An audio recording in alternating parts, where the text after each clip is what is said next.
Mr. Speaker, I thought for what we have seen on CNN and everything, he would have taken the opportunity. Hold on. When you finish, I'll give you the opportunity to brief the House on what he saw in Kenya, where Kenyan public are beating up members of Parliament for passing bad laws. Honorable Leader, we have taken advantage to advise us as to how to pass good laws to avoid being beaten by the public. We should be worried. In fact, when I saw him running and the police were ushering him, through a tunnel to escape, it's a serious matter, Mr. Speaker. Due to protests that is going on in Kenya about the bad governance and corruption, the government officials and politicians of Ghana have panicked. They are in fear because they are fearing the youths of Ghana will do the same as the youths of Kenya are doing to the government. Things are better for them than things are for us. Okay? The last time I went to Kenya, I was sad. Why? Just look at the airport. The airport is littered with KQ. I said, the airport is littered with aeroplanes. That belongs to Kenya. Kenyan Airlines, Kenya Airways, littered. You cannot even count. Then you move to Ghana. We don't even have one aeroplane. I can look at the economy. Let me look at the indicators, economic. Look, interest rate on loan in Ghana at the moment is more than, let's say 29. Officially, it's 29%. In Kenya, it is 13%. Yet they mobilized to do what they've done. Depreciation of currency since January 2023. In Ghana, it is 54%. In Kenya, it is 34.6%. Yet, they saw that there was a challenge and they mobilized. Inflation rate is 23.1%. In Kenya, it's 6.6%. Unemployment rate in Ghana, it is 14%. In Kenya, it is 6.6%. So it means a lot of Ghanaians are not employed. A lot of Kenyans are employed. Yet, when they saw what was wrong, they mobilized and demonstrated against it. You can look at the total debts to GDP of Ghana in 2024 and of Kenya in 2024. And that of Ghana is 83.6%. In Kenya, it is 69%. So the economic indicators favor Kenyans. So it's technical, so you can say that they are well-to-do. The young people in Kenya are well-to-do than the young people in Ghana. Yet, when things are wrong, when things are not going on right in Ghana, instead of all of us coming together to call out the politician, we allow ourselves to be polarized on party grounds. And what is even worrying and what sometimes saddens me is that when you are fighting for the young man today and you are thinking about his future tomorrow, the very people you are fighting for now begin to fight you. What do we need? I always say that by the grace of God, where I've gotten to in my life as a young man, if God decides not to bless me again, I will thank him. I'm very grateful. What am I looking for again? But some of these things that we do it for our fellow young people. We do it for the future of the country. But excessive partisanship, as I've always indicated, breeds political madness. And because of such political madness, young people are not able to form one constituency to protest and to insist that the right thing be done. Let's listen to this. This is in Parliament of Ghana. Oh my goodness, I'm very happy. This is Parliament in Ghana's Parliament, and the politicians or the members of Parliament in Ghana, they have panicked. Mr. Speaker, I thought for what we have seen on CNN and everything, he would have taken the opportunity. Hold on. When you finish, I'll give you the opportunity to brief the House on what he saw in Kenya, where Kenyan public are beating up members of Parliament for passing bad laws. Honorable You leader. have taken advantage to advise us as to how to pass good laws to avoid being beaten by the public. We should be worried. In fact, when I saw him running and the police were ushering him, through a tunnel to escape, it's a serious matter, Mr. Speaker. Roland, you see, I'm a young man. I believe that my journey ahead must be highly transparent so I can find hope in it, I can find inspiration in it. In the next 5 years, I should know where my future is taking me to. And any young man who is watching us today will aspire to be great in the coming days and will want to see hope ahead of his journey. William Ruto, I will express huge disappointment. Why so? In what I'm seeing today. He came in with a lot of When he was campaigning in 2022, he said he was a driver's mate. He told the people of Kenya that he was only a mate to Kenyatta. And he had no control over the system. And upon assumption of office, he was going to cancel all the taxes that were imposed on the people of Kenya.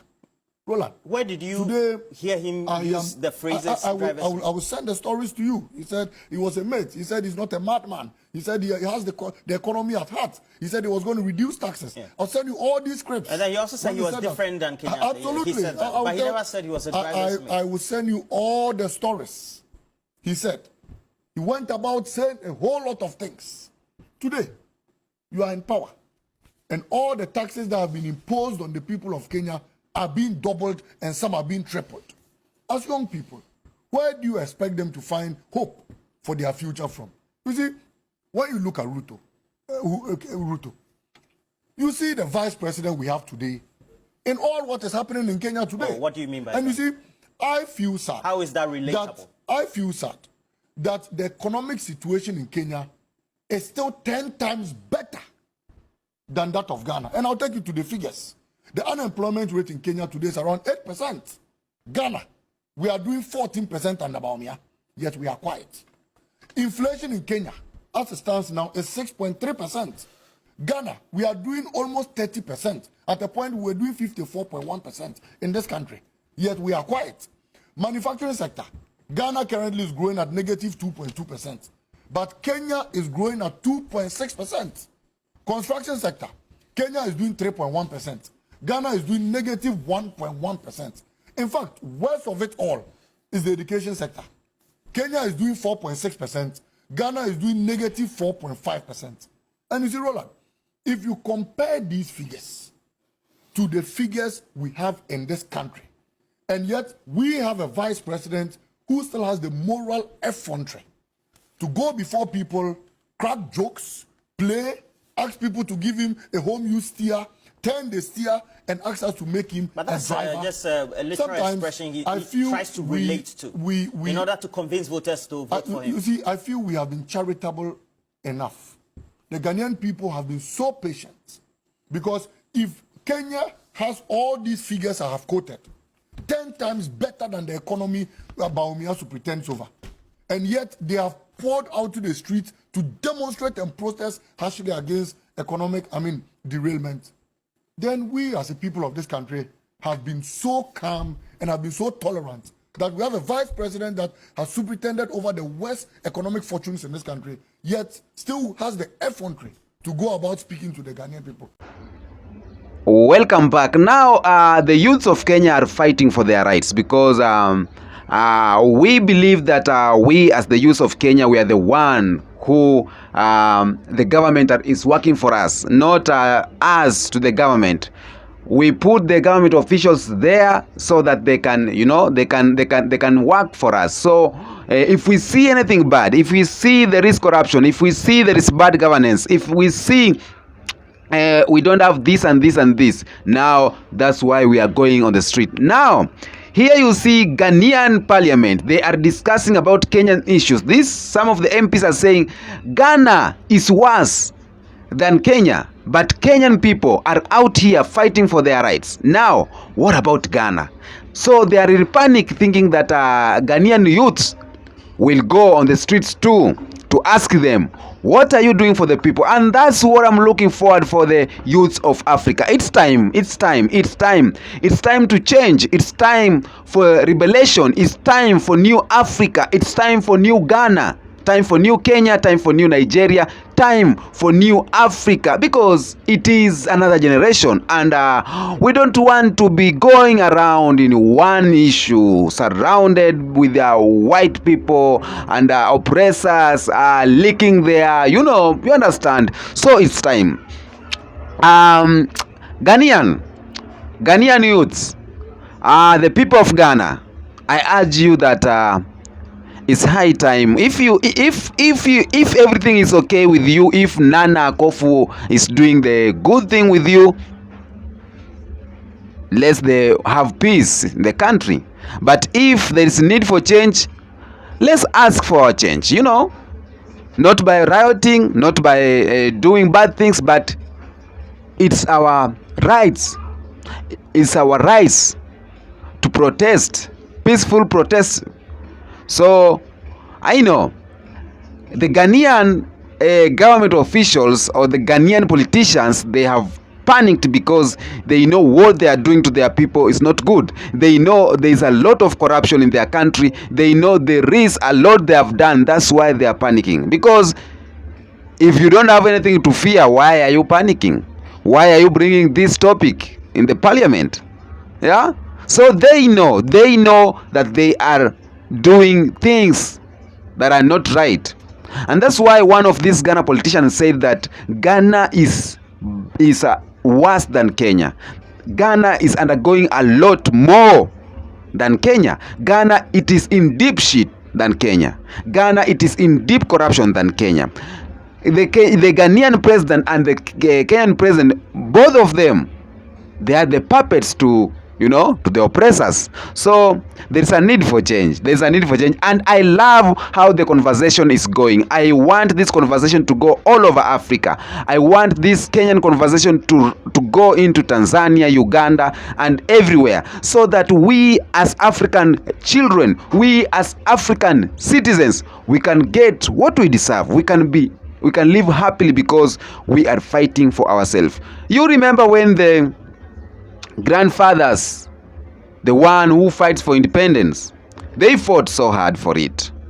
And I'm not looking forward for the for shedding of blood, because we don't want to lose people because we are fighting for our rights. We are humbly asking our leaders to do the needful so that we don't see all this protest out here. But let me tell you for free, Ghana is in panic. Ghanaian leaders are in panic. The politicians of Ghana are in panic. Ghanaian president is in panic because, you see one of your thieves is being chased away, you will be in panic. Because you see one of you was being chased away, you will be in panic. So Ghanaian people, it's high time to use this opportunity so that to ask questions to them, ask them questions, ask them, this is the loan you took from the IMF, this is the loan you took from the World Bank, what have you done with it?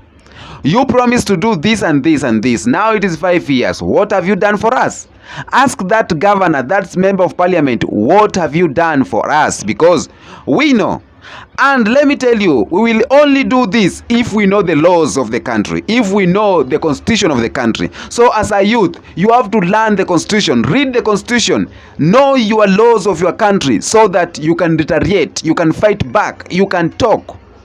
If you don't know law, they will use that law to castrate you. But if you know the law, you will use that law to castrate them. You understand? It's a sword, both sides sword. So it's high time. I urge the youth of Africa here from Kenya. I am the Kenyan beast, and we are doing it African way. Please, it's your time. It's our time as the youth of Africa. We need to change Africa. We need to bring Africa to the best. Today is Tuesday here in Kenya. Date is date 2. We are going on the road. Peace be with you.